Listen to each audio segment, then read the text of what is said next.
আমার সেই চাপানো তো নম্বরটা সে একই আছে।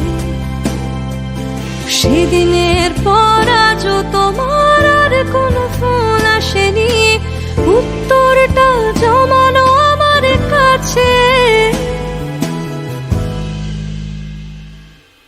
চেষ্টা করি বাঁচতে নিজের জন্য, তাও চিলে কোঠায় চোখের কোণে জল। ছোট্ট একটা চাকরি আর সেটা নিয়ে আমি প্রতীক্ষিত হৃদয়ে দাবানো। আজকে হঠাৎ এত বছর পরেও শূন্যতা যেন আশ্রয় পেতে চায়। স্মৃতিটুকুই